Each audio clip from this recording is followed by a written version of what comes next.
안녕하십니까. 슬소TV의 슬소입니다. 이론 플러스에는 셀스캔이라고 하는 검사가 있습니다. 이것은 우리의 유전자 속에 있는 세포 DNA의 메틸화를 측정해서 암을 미리 예측할 수 있는 그런 검사인데요. 오늘 이 이론 플러스 셀스캔 솔루션에 대해서 알아보면서 우리 몸을 위한 그리고 암을 예방할 수 있는 아주 중요한 건강한 소비 생활에 대해서 알아보도록 하겠습니다. 오늘 내용이 좀 어려울 수 있습니다. 왜냐하면 유전자에 대해서 후성 유전학, 영어로 에피제네틱스라고 하는데요. 이 에피제네틱스에 대한 이해가 좀 어느 정도 있어야 셀스캔에 대해서 제대로 이해할 수가 있기 때문이죠. 저도 사실은 이 유전학 관련된 전공자는 아니기 때문에 이 부분을 놓고 준비하면서 오늘 이 강의를 준비하면서 좀 꼼꼼하게 그리고 일반인의 기준에서 이해하기 쉽도록, 왜냐면 저도 똑같은 입장이다 보니까 그렇게 한번 준비를 해봤거든요. 반대로 얘기하면 여러분들이 가장 이해하기 쉬운 후성 유전에 대해서 이해하기 좋은 강의가 오늘 강의가 될 수 있다고 저는 생각을 합니다. 자, 그러면 한번 강의 시작해 보도록 하겠습니다. 자, 오늘은 총 4부로 진행을 할 건데요. 사실 이 유튜브에 올리는 영상은 아마 둘로 나눠서 이렇게 올려야 되지 않을까 싶습니다. 제 얼굴을 조금 더 줄여야겠네요. 좀 작게. 네. 1부 진, 바로 유전자에 대한 개념 정리를 할 거고요. 2부 후성 유전, 그리고 3부 셀스캔 솔루션, 그리고 4부 생식과 유전, 식이, 우리가 먹는 것과 유전에 대한 이야기를 해볼 겁니다. 첫 번째입니다. 유전자. 유전자라는 것은 부모로부터 자식에게 물려지는 특징, 그 유전 정보의 기본 단위를 바로 진, 유전자라고 얘기를 합니다. 부모에게, 아빠와 엄마에게 각각 반씩 물려받게 되는 것이고, 난자와 정자가 만나서 하나의 수정란이 되고, 그게 거기서부터 하나의 생명이, 우리가 다 거기서부터 시작이 된 거죠. 착상이 돼서 세포 분열을 시작을 합니다. 처음에 이 배아세포는 250개 정도의 세포로 증식이 되는데 이 250개 안에는 다 동일한 유전 정보가 들어있어요. 똑같은 염기 서열을 갖고 있는 DNA, 부모로부터 물려받은 DNA가 그 모든 세포 속에 있는 것이죠. 그러면 지금 여러분의 몸에는 또 DNA가 어디에 있을까요? 여러분 어디 있을까요? 여러분들의 DNA. 네, 여러분들의 몸을 구성하는 모든 세포 안에 DNA가 들어있습니다. 제가 지금 뒤에 보이시는 이 사진이 왼쪽에 있는 것이 바로 동물세포고 오른쪽이 식물세포예요. 모든 생명체, 생물체에는 DNA가 들어있습니다. 여기 보시면 이 인간의 몸이 보통 몇 개의 세포로 이루어졌다고 하던가요? 네, 60조 개에 달하는, 여러분 상상이 되십니까? 60조? 네. 그런데 그 60조 개의 모든 세포 안에 동일하게 이렇게 세포핵이 있고 그 세포핵 속에 핵막, DNA, 인이 있다는 거죠. 유전자 정보가 모든 세포에 들어있다. 이해가 되십니까? 마치 벽돌이 하나하나 모여서 큰 집을 이루듯이, 그런데 그 벽돌 안에는 이렇게 엄청나게 다양한 리소솜, 세포기질, 여 안에 미토콘드리아도 있고요. 여기서 모든 에너지 대사가 일어나는 겁니다.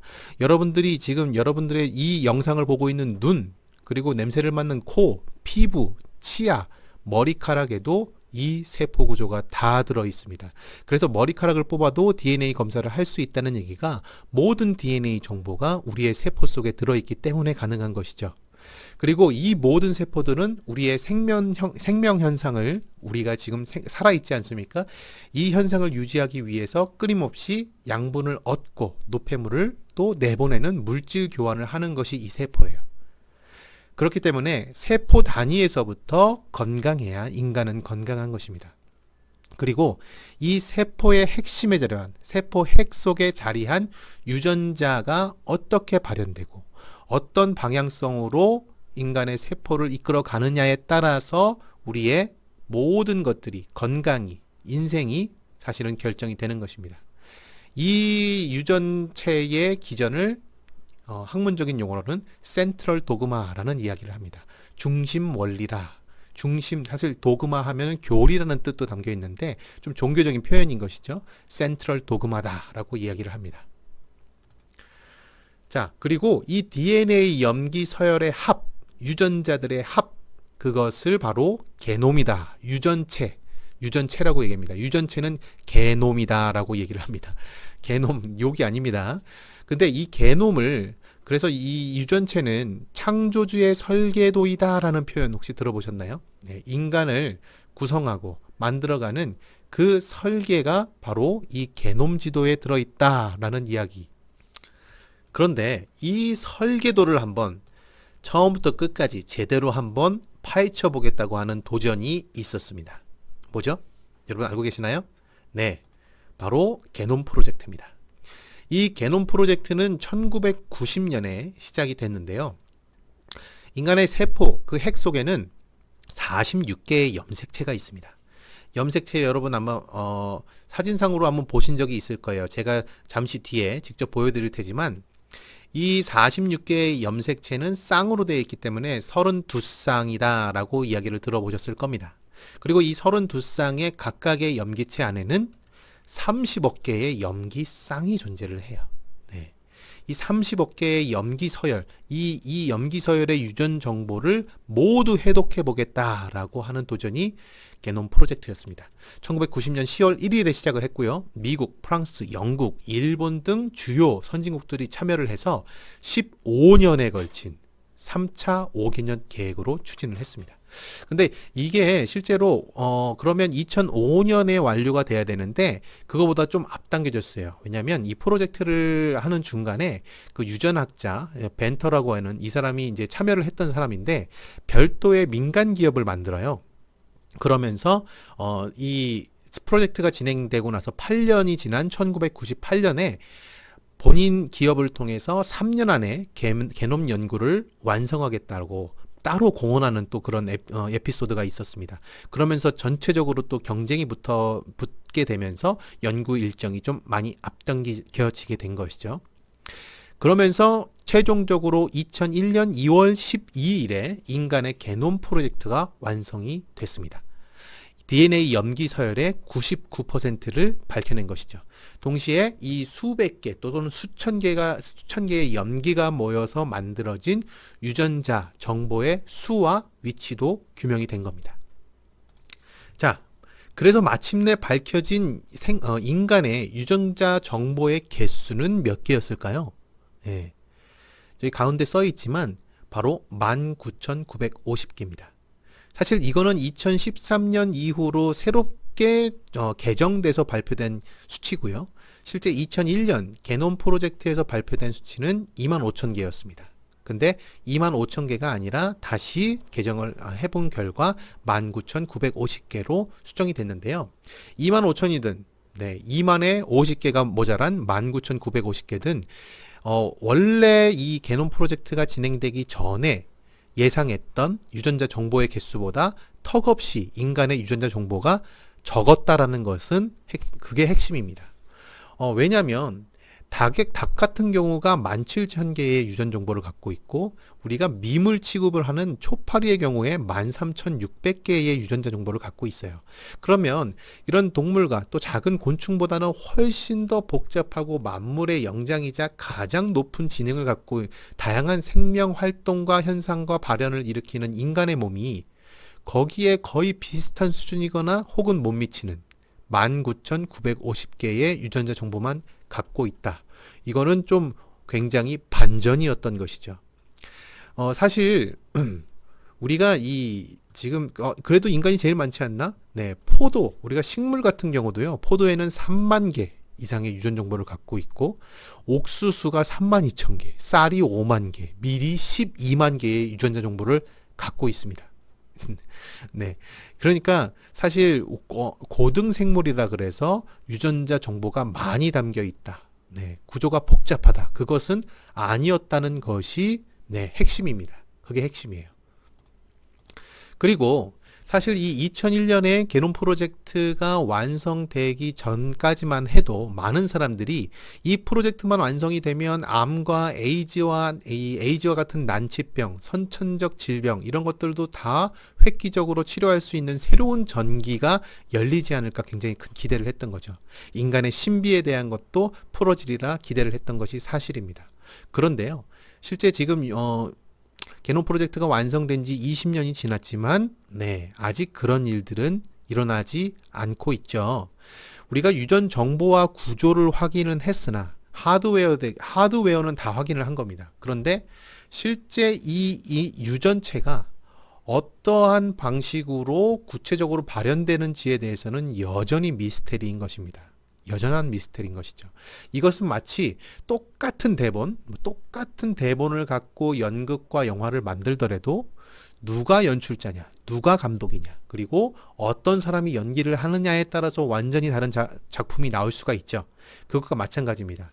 19,950개의 유전자 정보가 세포 안에 있는 여러 가지 분자와 상호작용을 하면서 정말 놀라울 정도로 다양한 생명 현상을 만들어 가는데, 그 영역에 있어서는 여전히 우리는 아는 것이 부족하고 턱없이 부족하다는 얘기입니다. 그리고 또 한 가지 이거는 좀 다른 얘기긴 한데, 만약에 우리가 유전체에 대해서 모든 것을 정말 결과적으로 모든 과정을 다 파악했다고 할지라도 그것이 사실은 굉장히 위험한 리스크를 담고 있다는 것도 우리는 생각해 봐야 됩니다. 이것은 우리가 원자폭탄을 개발한 것과 그 역사와 지금 현재의 상황을 보면 이해가 될 수 있는데요. 지금 이 원자탄의 핵무기 기술이 과학자들의 손을 떠나 있는 이 상황에서 모두가 인류를 공멸시키고 지구를 멸망시키고도 남을 만한 핵무기들이 현재 있습니다. 근데 지금 러시아하고 여러 가지 이런 핵 갖고도 장난을 치고 리스크 테이커를 하는 사람들을 보면 이 핵 기술이 인간의 통제를 벗어나 있다고 볼 수가 있겠죠. 지금은 여태까지 핵 전쟁이 일어나지는 않고 있습니다만, 이 통제 불가의 기술을 인간이 과연 지혜롭게 통제할 수 있느냐. 유전자에 대해서도 모든 것을 밝혀냈을 때 우리가 얼마든지 새로운 우성 유전자, 더 우수한 사람으로 조작된 인간을 만들 수 있고, 그리고 기존의 인간들도 훨씬 더 오랜 수명 혹은 죽음까지도 극복할 수 있는 상황들을 만약에 만들어냈다고 한다면 우리는 그 상황을 통제할 수가 있겠느냐에 대한 문제도 여전히 남아 있습니다. 물론 아직 기술적으로 워낙 멀리 있는 굉장히 먼 얘기라 김칫국부터 마시는 이야기일 수는 있지만, 어쨌든 이것은 또 분명한 문제로 우리가 고민해야 되는 부분이거든요. 그러면 그러면 여기서부터는 우리가 할 말이 없느냐? 그렇지 않습니다. 여기서부터 주목받기 시작한 학문이 바로 후성유전입니다. 후성유전학. 영어로는 에피제네틱스라는 표현을 씁니다. 자, 후성유전이라는 것은 에피라는 이 접두사 자체가 이제 헬라어 접두사인데, EPI가 붙은 거는 after, above 이런 뜻입니다. 뭐뭐 후에, 뭐뭐 위에, 뭐 이런 뜻인데요. 이것은 무슨 말이냐? 제네틱스는 유전자니까. 유전자는 우리에게 주어진 거예요. 그런데 그 주어진 유전자가 다양하게 발현되는, 아까도 제가 방금 말씀드렸지만 유전자의 구조와 서열과 유전자 정보는 어느 정도 게놈 프로젝트로 다 밝혀졌어요. 그런데 그 구조가 이 세포 분자들하고 아주 다양하게, 정말 놀라울 정도로 다이나믹하게 활동하고 역동적으로 움직이면서 발현하는 그 생명 현상에 대해서는 이거는 후성 유전학에서 다루는 부분이 되는 것입니다. 자, 그래서 지금 이제 후성 유전부터가 우리가 지금 이게 아주 미래의 의학이고요.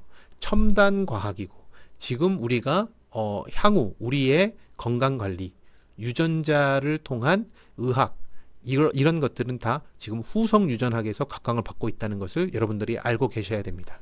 자, 그러면 이 후성 유전학 역사를 그래도 잠깐 훑어보고 가야겠죠. 가장 처음 후성 유전이라고 하는 이 에피제네틱스라는 표현을 널리 알린 것은 바로 콘레드 와딩턴이라고 하는 발생 생물학자입니다. 이 콘레드 와딩턴이 처음으로 외부의 환경 자극에 반응해서 개체의 어떤 특성이 유전으로 대물림된다는 현상을 규명했거든요. 다시 말해서, 우리는 주어진 유전자를 부모로부터, 조상으로부터 고스란히 물려받는다고만 생각했는데, 그것만이 아니라 환경적 자극을 통해서 그 자극의 정보가 유전으로 대물림된다는 것도 이분이 처음으로 규명을 하신 거죠. 요즘 최근에 유전자 이 후성 유전에서는 심지어 부모의 TV 보는 습관까지도 유전된다는 얘기도 나올 정도입니다. 놀랍지 않습니까? 물론 그것은 염기 서열에서 우리가 게놈 프로젝트 상에서 거기에 다 우리가 확인할 수 그게 아닙니다. 거기서 이 구조에서 확인되는 것이 아니라 이런 정말 작은 사소한 습관까지 유전이 된다는 부분들은 아직도 미스테리인데 그것은 분명히 이 현상으로 그리고 임상으로 증명이 되고 있는 부분이라는 거죠. 저도 제 아들이 있습니다만 깜짝깜짝 놀랄 때가 있어요. 제 아들이 무언가 집중을 할 때 약간은 멍 때리면서 집중을 할 때 꼭 머리를 비비비비 꼽니다. 머리카락을 이렇게 꼬는 습관이 있어요. 근데 제가 이 습관을 어디서 많이 봤는지 아세요? 네. 우주의 할아버지, 제 아버지가 꼭 그런 똑같은 습관을 갖고 있었거든요. 그래서 우주가 그러고 있으면 갑자기 아버지? 이렇게 사실 이제 이런 부분들을 놓고 우리가 이제 종교적으로는 불교에서나 힌두교에서 이 환생, 네. 인생이 돌고 돈다, 다시 태어난다 이런 얘기를 하는 이유도 이런 유전적인 현상을 보고 그렇게 상상하고 그렇게 종교적으로 또 생각할 수도 있었을 거라는 거죠. 자, 과학적으로는 후성 유전의 영향이라고 볼 수 있는 겁니다. 그리고 제가 방금 이 처음으로 1956년에 콘레드 와딩턴이 에피제네틱스를 고안해냈다. 이 후성 유전의 개념을 세웠다라고 말씀을 드렸는데 그로부터 무려 40년이나 지난 후 이게 워낙 작은 분자와 원자 단위에서의 관찰되는 부분이다 보니까 40년이나 지난 후에 이 후성 유전학의 새로운 전기가 또 마련되는데 누구냐? 바로 미국의 록펠러 대학의 데이비드 앨리스 교수가 후성 유전학의 분자 기전. 자, 분자 기전이라는 얘기는 이제 좀 어려울 수 있지만 기전은 메커니즘이에요. 메커니즘. 네. 메커니즘도 풀이를 해야 된다고요. 메커니즘이라는 것은 어떤 현상이 발생되기까지의 과정. 네. 우리 이제 기전이라고 외우면 좋을 것 같아요. 어떤 현상이 발생되기까지의 과정을 규명했다라고 보죠. 그게 말을 이렇게 어렵게 하는 거지. 네, 하실 수 있지만 과학이라는 거는 아주 정확한 정의로부터 시작이 되기 때문에 그렇죠. 자, 어쨌든 과정을 밝혔다는 거예요. 이 과정, 히스톤 단백질 변형의 과정을 처음으로 규명해냈다. 그러면서 지금까지도 후성 유전학의 아주 중요한 작용 기전, 작용 과정이요. 이 과정인 메틸화. 이거는 알고 계셔야 됩니다. 메틸화. 이게 제일 중요해요. 메틸화, mRNA, 마이크로 RNA라는 뜻이고요. 히스톤 단백질 변형이 구분되어 졌다는 것이죠. 자, 이 부분에서 우리가 뭘 알 수 있었느냐? 유전자 정보는 고정불변하게 우리에게 정해진, 그래서 운명처럼 받아들여야 되는 그런 숙명이 아니라 우리에게 전해진 유전자 정보는 얼마든지 다양하게 발현될 수 있고 나쁜 유전자는 발현되지 않도록 할 수 있고 뭘 통해서? 우리의 삶의 선택, 우리의 환경, 우리의 식습관, 생활습관 이런 것들의 영향을 철저히 받는다는 것이죠. 이해가 되십니까? 네. 그래서 유전자에는 스위치가 있다라고 보는 것입니다. 유전자에는 스위치가 있다. 유전자의 발현을 결정하는 것, 내가 어떤 인간으로 살아갈지는 운명적으로 결정된 것이 아니라 물론 부모로부터 받은 유전 정보를 기반으로 해서 내가 만들어진 것이지만 그 DNA의 염기 서열에 따라서 결정된 것이 아니라 내가 살아가는 생활 습관, 내가 먹는 것, 그리고 내가 어떤 오늘 하루에 선택을 했던 그런 디테일한 것들이 모아져서 후성 유전체의 발현으로 나의 몸이 만들어져 가고 살아가게 된다는 것입니다. 그래서 유전자에는 스위치가 있다. 후성 유전체에는 스위치가 있다. 이렇게 이해하시면 됩니다. 그러면 그렇게 이해했으니까 끝. 그게 아니라 좀 더 디테일하게 한번 우리 알아보자고요. 후성 유전체에는 이런 종류가 있습니다. 메틸 그룹, 아세틸 그룹, 미세 RNA. 제가 아까 소문자 M을 붙여서 mRNA라고 표현했던 그 RNA입니다. 그러면 메틸 그룹에 대해서 일단 먼저 알아볼게요. 이 메틸기라는 것은 메틸기, 여기 제가 글을 써놨죠. 유전자 발현을 조절하는 메틸기 CH3이라는 분자. 여기서 CH3이라는 거는 이제 분자 그러니까 C는 탄소고요, H는 수소고. 그러니까 탄소 하나에 수소 3개가 붙은 것을 하나의 그룹으로 쳐서 메틸기라고 이야기를 하는 것인데요. 자, 지금 그림을 한번 그래도 볼까요? 그림 왼쪽 좌측의 첫 번째 그림을 한번 보시면 여기에 구아닌, 사이토신, 네, 아데닌, 그리고 티민, 요 염기 서열은 총 4가지 글자가 네 가지 글자로 이렇게 구성이 되어 있습니다. 염기 서열이 C, G, AT, AT, GC, 이게 근데 다양하게 순서는 다르게 해서 붙을 수는 있어요. 이 염기 서열로 이 유전자의 정보들이 구성이 되어 있는데, 보통은 구아닌과 사이토신에 메틸기가 붙습니다. 메틸기가 붙는다는 게 뭐냐? 요 C, 탄소와 수소 3개짜리 요 메틸기가 사이토신에 붙으면 그때부터 유전자 스위치가 메틸화되면서 꺼지게 되는 거죠. 그래서 메틸기가 붙는 것을 메틸화되었다라고 얘기할 수 있는 겁니다. 네, 좀 어렵다고요? 네, 그냥 단순하게 생각하십시오. 우리가 우리 외부적인 요인에 의해서 우리가 먹는 식생활에 따라서 아니면 왜곡된 생활 습관 때문에 이 유전자의 좋은 유전자가 발현되는 것을 얼마든지 나의 선택으로 막을 수 있다는 거예요. 내가 내 유전자 스위치를 끌 수 있다는 겁니다. 네, 뭐 때문에? 네, 이 메틸기 때문에. 이것은 자연스럽게 노화로도 진행이 될 수 있습니다만, 그 노화로 진행되는 과정에서도 그 시간의 축적을 어떻게 살았느냐에 따라서 개별적인 사람들의 메틸화는 다 다릅니다. 만약에 이 지금 메틸화가 진행되고 있는 이 해당되는 부위가 암을 억제하는 유전자, P53 유전자가 암을 억제하는 유전자거든요. 그 유전자라고 한다면 암 억제 유전자가 메틸화되면 암 발생을 막을 수 없는 상태가 되는 것입니다. 이해가 되시죠? 네. 그래서 DNA 메틸화, 근데 이 DNA 메틸화만 있느냐? 그건 아닙니다. 네. 그 외에도 히스톤 단백질이 또 후속 유전체 화학물질과 달라붙어서 또 히스톤 수종이 되는 것도 있어요. 여기 바로 우측 바로 옆에 있는 히스톤 모디피케이션이라고 써 있는 게 바로 히스톤 수정이라는 것인데, 이런 식으로 히스톤 단백질이 수정되면서 여기 지금 히스톤의 꼬리에 마찬가지로 후속 유전체들이 달라붙어서 요 스위치를 끄는, 그러니까 스위치를 켜고 끄는 것은 총 3가지 정도로 지금 크게 굵직하게 얘기할 수가 있습니다. 메틸기, 그리고 이 히스톤 단백질 수정, 그리고 미세 RNA의 작용, 이 정도로 지금 현재까지는 밝혀져 있는데요. 아이고 제가 넘겼네요. 다시 이렇게 밝혀져 있는데, 이런 식으로 우리의 환경과 우리의 생활 습관의 영향을 받아서 유전자들이 다이나믹하게 움직여지고 달라질 수 있다는 거죠. 자, 여기서 중요한 건 유전자 자체가 달라지는 것은 아닙니다. 유전자 정보가 달라지는 것도 아니에요. 그런데 그 유전자가 발현되느냐, 스위치가 켜지느냐, 꺼지느냐는 누구의 선택에 따라서? 나의 선택에 따라서. 여기서 선택이 내가 마음대로 켜고 끄고 수 있다는 얘기가 아니라 내가 어떻게 건강한 생활 습관을 하느냐에 따라 달려 있다는 얘기입니다. 자, 다시 한번 좀 볼까요? 네.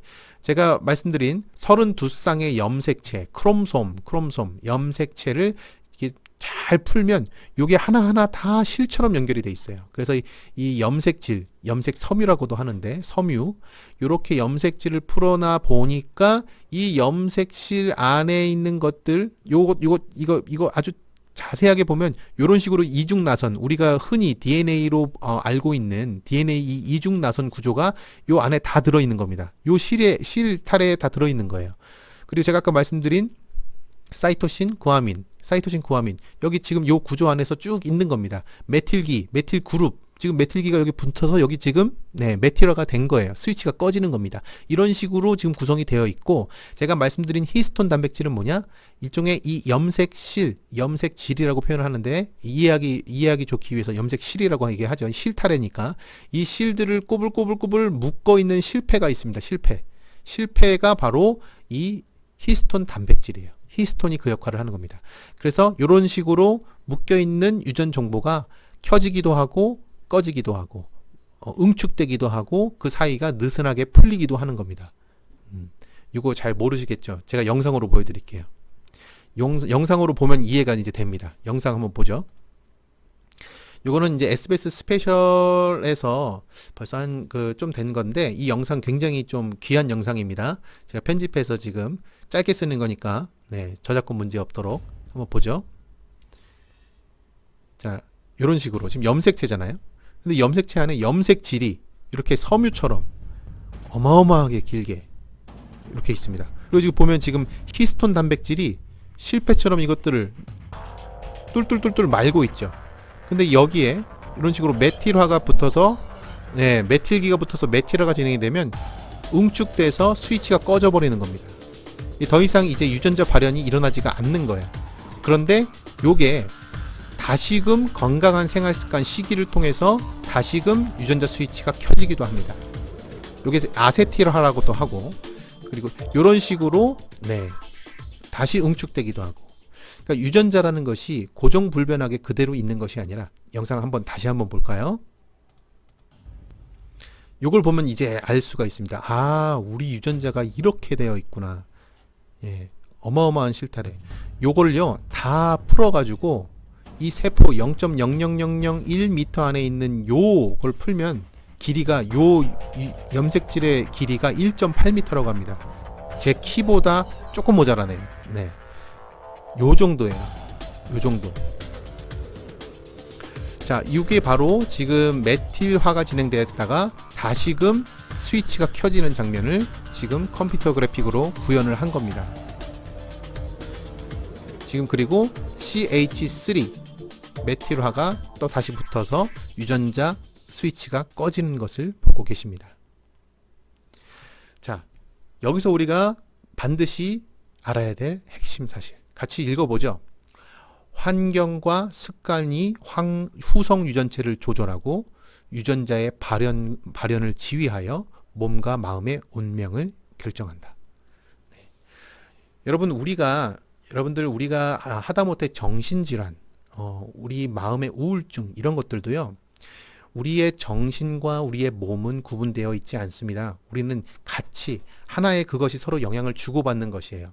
Nature과 Nurture, 유전이냐 환경이냐, 선천적인 것이냐 후천적인 것이냐, 둘 중에 하나를 양자택일하는 것이 아니라 이 후성 유전학적으로 우리가 검증되고 이것을 밝혀내 보니 결국에 유전과 환경은 서로 상호작용하는 거고 영향을 주고받는 것이고, 얼마든지 인간의 운명은 결정되어진 것이 아니라 내가 오늘 하루를 어떤 것을 먹고 어떤 선택을 하느냐에 따라서 내 몸의 운명이 결정될 수 있다는 것입니다. 새롭게 달라질 수 있다는 것입니다.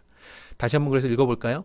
환경과 습관이 후성 유전체를 조절하고 유전자 발현을 지휘하여 몸과 마음의 운명을 결정한다.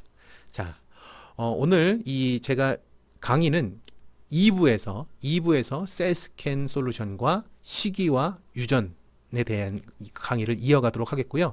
1부 강의는 오늘 유전자와 그리고 후속 유전에 대해서 배워보는 걸로 일단 마무리 짓겠습니다. 2부 영상에서 또 뵙겠습니다. 2부도 꼭, 그리고 이거 꼭 1부를 듣고 나서 2부로 넘어와 주세요. 감사합니다.